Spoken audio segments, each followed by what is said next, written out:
नमस्कार दोस्तों, अगली खबर है कासमाबाद तहसील से। कासमाबाद तहसील में एक नया मामला आया है टोड़रपुर का। टोड़रपुर में जहां पार्वती चौबे ने अपने बड़े पिता पर बड़ा आरोप लगाया है। मामला ऐसा है कुछ कि वास्तव में सुनने के बाद कहीं न कहीं जो लोगों का दिमाग है वो एक बार घूम तो जाएगा ही।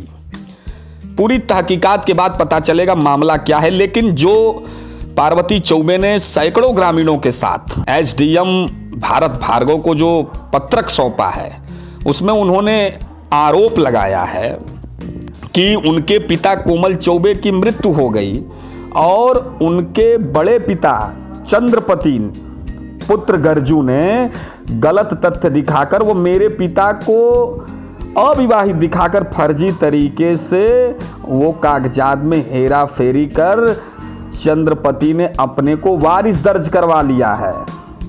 ये आरोप लगाया है उस पत्रक में सीधे सीधे पार्वती चौबे ने, जो कि स्वर्गीय कोमल चौबे की पुत्री हैं। आइए पूरा मामला समझते हैं। कोमल चौबे और चंद्रपति चौबे ये दोनों भाई हैं और कोमल चौबे ने 2 शादियां की और दोनों शादी से एक एक पुत्री हुई। आसाम रहते थे, लेकिन जो बातें निकल कर आई कोमल चौबे गुजर गए और उसके बाद पार्वती चौबे ने जो पत्रक दिया उसमें ये आरोप लगाया कि आसाम में रहने के कारण उसका फायदा उठाकर चंद्रपति ने ये सारी जालसाजी किया है और उन्होंने पूरे प्रकरण में अपना नाम वारिस दर्ज करा लिया है और अविवाहित दिखाया है मेरे पिता को, जबकि हम दोनों पुत्रियां उनकी हैं और उन्होंने उक्त प्रकरण की जांच कराकर उन्होंने एसडीएम भारत भार्गव जी से ये निवेदन किया है कि जो चंद्रपति ने जो जालसाजी किया है उनके खिलाफ मुकदमा दर्ज किया जाए धोखाधड़ी का, और उस पर जो वरासत हुई है उसको भी जो है देखा जाए, उस पर मेरी माँ का नाम अंकित किया जाए। अब देखना है कि इस पूरे मामले में होता क्या है। एसडीएम भारत भार्गव ने ये पूरा आश्वासन दिया है कि इस मामले की पूरी जांच होगी और न्याय जरूर मिलेगा।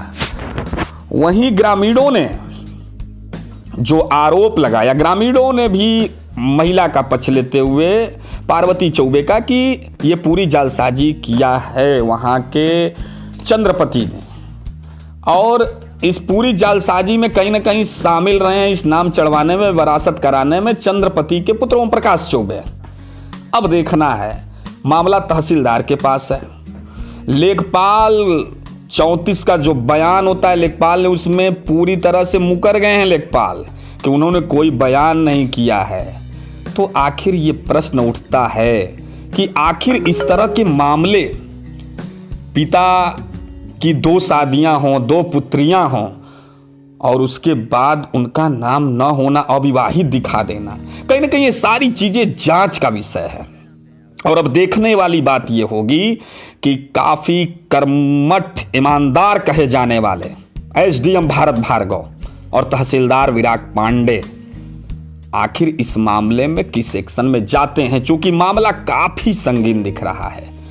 नारी सशक्तिकरण की बात करने वाली योगी सरकार जो महिलाओं के लिए दिनों रात एक की हुई है, अगर उसके शासन में अगर एक महिला के साथ इस तरह का अन्याय हो रहा है तो कहीं ना कहीं ये काफी सोचनीय विषय हो जाता है। फिलहाल अब सारी चीजें जांच के बाद पता चलेंगी, चूंकि एसडीएम भारत भार्गव ने न्याय का आश्वासन दिया है। अब देखना है कि उस बिटिया को न्याय मिलता है या परिणाम ढाक के 3 पात होता है। न्यूज़ 24 HD के साथ सरफराज आलम। पंचायत जवापुर वासियों को गणतंत्र दिवस पर्व की हार्दिक शुभकामनाएं अजीव कुमार उर्फ जानू ठाकुर की तरफ से।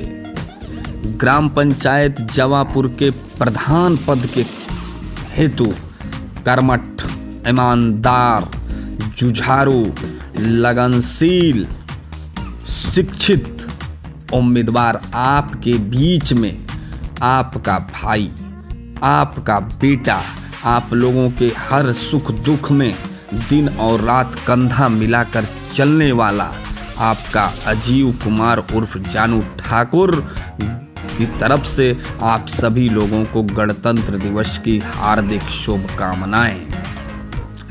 ग्राम पंचायत वासियों से यह विनम्र निवेदन कि कोरोना वायरस बीमारी से बचने के लिए मास्क जरूर लगाएं। अपने नाम चढ़वा लिया है। हमारे पिताजी को मरे हुए 2.5 साल भी नहीं हुए हैं। इसके बीच इन लोगों ने सारा संपत्ति हमारे हड़प ली और मैं चाहती हूँ कि मेरे जमीन जगह जो है मुझे मिल जाए। लेखपाल साहब, इसके बारे में क्या कहना चाहते हैं आप? ये आपका अपना नाम बताएं। विनोद आर्य। विनोद आर्य जी। लेखपाल साहब, एक मामला आपके कार्य क्षेत्र में सुनने को मिल रहा है, जैसा कि ये महिला प्रतिमा चौबे, पार्वती चौबे, इनकी शादी थी और इनके पिताजी थे और स्वर्गीय कोमल चौबे, स्वर्गीय कोमल चौबे, और उनकी जमीन को अपने नाम से उनके जिनका नाम आ रहा है ओम प्रकाश चौबे, उन्होंने फर्जी तरीके से अविवाहित दिखाकर अपने नाम करा लिया। इस खबर में कहाँ तक मतलब अपने पिता के नाम से कहाँ तक इसमें सच्चाई?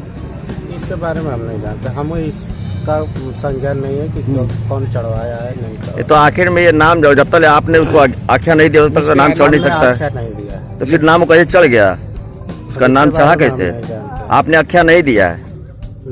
जब तक आप आख्या नहीं दे, तहसीलदार साहब कैसे इसको एग्री किया जाए, उसको जो कैसे कर दिए, जो स्वीकृत कैसे कर दिए कि जो नाम चढ़ गया? क्या है तहसीलदार न्यायालय से हुआ था और इसके बारे में हम नहीं। जब तक लेखपाल रिपोर्ट सुने, जब तक लेखपाल और कानून रिपोर्ट नहीं लाएगा तब तक किसी का नाम जो वरासत नहीं होगा। धारा 34 के अंतर्गत तहसीलदार महोदय कोर्ट से होता है, उसमें लेखपाल का बयान लगता है, उसमें हमारा बयान नहीं। यानी बयान फर्ज, तो बयान बिना आपके बयान का जो है तहसीलदार साहब ने चढ़ाया ही नहीं होगा। इसके बारे में हम नहीं जानते। यानी आपको जो इसके बारे में जानकारी थोड़ा बहुत नहीं है। दफा 34 में मुकदमा होगा तो आपका बयान हुआ होगा ना? हमारा बयान नहीं। क्यों, आपका उस समय नहीं थे क्या? वो लेखपाल थे? नहीं थे, आप भी लेखपाल रहे होंगे ना? कितने हम नहीं। हेलो आर्या जी, बिना आपके कितने बयान दिनों का से दर्ज कार्य कैसे क्षेत्र में करेंगे हैं? कितने दिनों से आप टोड़ापुर के लेखपाल पद पे तैनात हैं? 2018 से। 2018। और उनकी मृत्यु कब हुई है? 2018 किस महीने में? 28 मई में। आपकी नियुक्ति कब हुई है वहाँ? कार्यकाल है, उसमें नाम भी है लेखपाल साहब का। ट्रेनिंग में इनका नाम है उसमें। मतलब आप ही कार्यरत हैं। आप कह रहे हैं आपका बयान नहीं है। आप तब इसका मतलब आगे की तहसीलदार साहब से पूछा जाए कि आखिर ये बयान किस लेखपाल के कहने पर ये सारी बयान और इनकी जमीन जो है दी गई है दूसरे? लेखपाल साहब, नियम तो ये ना, दफा 34 में मुकदमा होगा तो बिना बयान का तो नाम चढ़ेगा नहीं। अब उस हल्के के लेखपाल होंगे आप, तो आपका बयान हुआ ही होगा। नहीं, हमारा बयान। आपका बयान नहीं है? नहीं, उसमें हुआ है कि विनोद आर्य के बयान के तहत चढ़ाया गया है। जब आप लेखपाल हैं तो बिना आपके स्वीकृति के वो चढ़ ही नहीं सकता है लेखपाल साहब। नहीं, हमारे संज्ञान में नहीं है और हम बयान। तो इस तरह यानी फर्जी चढ़ाया गया है। अब जो भी हो विपक्षी फिर आपके जगह पर कोई दूसरा बयान कर दिया है। आप स्वीकार कर रहे हैं? लेखपाल क्षेत्र में आप स्वीकार कर रहे हैं कि हमारा बयान नहीं? हमारा बयान नहीं। आप ये स्वीकार कर रहे हैं? धन्यवाद। मैं कोमल चौबे की बेटी हूँ। मैं आसाम में रहती हूँ, मेरी आसाम में शादी हुई है और जो यहाँ है हमारे जगह जमीन सब कुछ है। ओम प्रकाश जो है हम लोग यहाँ नहीं थे, मेरे पिताजी मर गए आज 2-3-2.5 साल हो गया है। ओम प्रकाश कौन है? ओम प्रकाश हमारे सगे बड़े भाई, बड़े पिताजी के लड़के हैं। अच्छा। हाँ, उन्होंने यहाँ हम लोग नहीं थे, पिताजी मर गए उसके बाद तो हम लोग आ नहीं पाए। वही बीच इन्होंने माने अपना जगह जमीन जो सारा था सब अपने नाम करवा लिए। आपके पे वो तो सुनने में आ रहा है कि लोग कुछ कह रहे हैं कि जो है आप जो है उनका शादी नहीं हुआ था। तो शादी नहीं हुई थी तो इसके लिए तो हम कागज पत्र सब कुछ जमा किए हैं। अब वो सामने आकर हमको नाजायज बोले तब ना हम बोलेंगे कि जायज है कि नाजायज। हमारे जन्म भी यही हुई है, हमारे माता पिता। उनकी शादी हुआ है कि नहीं हुआ था? आपके पिता? अच्छा, 2 शादियाँ हुई। आपके पिताजी का 2 शादी हुआ था? एक मैं हूँ और एक मेरी छोटी बहन है। अच्छा, तो और मेरी माँ भी जिंदा है और स्वस्थ है, आ नहीं पा रही है। इस वक्त कहाँ है लोग वो लोग? वो लोग आसाम में हैं। आसाम में। दूसरी साइड से आप लोग हैं? मैं पहले शादी से मैं हूँ और दूसरी शादी से एक बहन। हाँ। फिर ये लोग क्यों उड़ा रहे हैं कि जो है आप उनका शादी नहीं हुआ है? ये बात तो वो साबित कर रहे हैं कि शादी नहीं हुई है। मैं तो आकर खड़ी हुई हूँ। हम तो रहते हैं बहुत दूर आसाम में, लड़की की जात है, आ जा नहीं सकते हैं। तो उनसे आपके दो बहन है आप लोग? हाँ, हम लोग दो। एक बहन कहाँ है? आसाम में है, उसका बच्चा हुआ है अभी 2-3 दिन हो गया। तो आपका मामला क्या यहाँ चल रहा है क्या कचहरी में? हाँ, कचहरी में चल किस रहा विभाग में है? तहसीलदार में। कहाँ क्या हुआ इसमें? उसमें अभी तक तो जगह जमीन चढ़ा नहीं है मेरे माँ के नाम पर। अभी तक तो उन्हीं के पिताजी के नाम पर है। पिताजी का नाम पे है? अब मैं चाहती हूँ कि मेरे पिताजी का नाम कटवा कर मेरे माँ के नाम दर्ज किया जाए। अधिकारियों का रवैया कैसा आपको लग रहा है इस मामले में? इस मामले में तो मेरे गांव में सभी 50% तो मेरे पास हैं। तो कोई है गांव का आपका यहाँ पे आया हुआ है? यहाँ पे सभी हैं ये लोग जो हैं, कोई चाचा है, कोई और कुछ आप आगे आइए। सभी भी जानते हैं। आप इनको, क्या नाम है आपका? कोमल यादव। कोमल यादव। आप इनको पहचानते हैं? जो इनके ऊपर लगाया जाए कि उनका जो शादी नहीं हुआ था, क्या सच्चाई है इसके बारे में? सत्य है, शादी हुई है। शादी हुई है?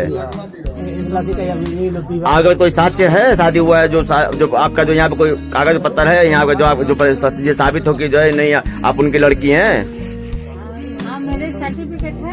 कहाँ है वो सर्टिफिकेट? लाइए कैमरे के सामने लाइए। कहाँ पे? तुम कैमरा बंद। क्या नाम है आपका? वीरेंद्र कुमार मिश्रा।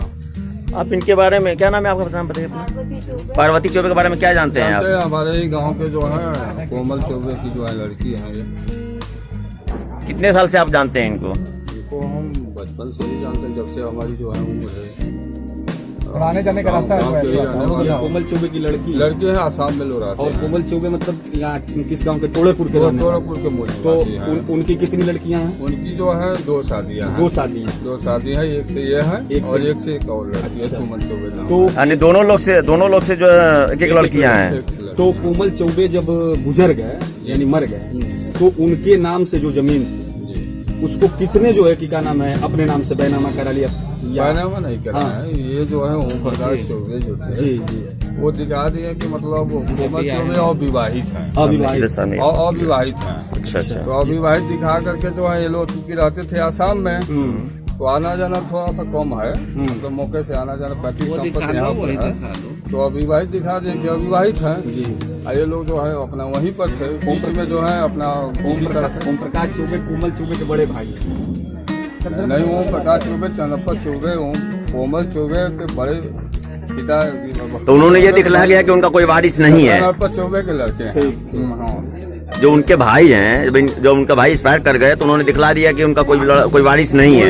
ये आप देख सकते हैं एक महिला के साथ जो कि अन्याय, जहां योगी और मोदी सरकार नारी सशक्तिकरण की तरफ कदम बढ़ा रही है और एक महिला का सीधे सीधे जो उसका अधिकार है उसका हनन उसके घर वालों द्वारा किया जा रहा है। पूरी न्याय की उम्मीद लेकर तहसीलदार साहब के पास है, एसडीएम साहब के पास है। अब देखना है कि तहसीलदार साहब और एसडीएम साहब इस महिला को न्याय कैसे दिलाते हैं। बहुत बहुत धन्यवाद। न्यूज 24 HD के साथ मैं विमलेश तिवारी, सरफराज आलम के साथ। धन्यवाद।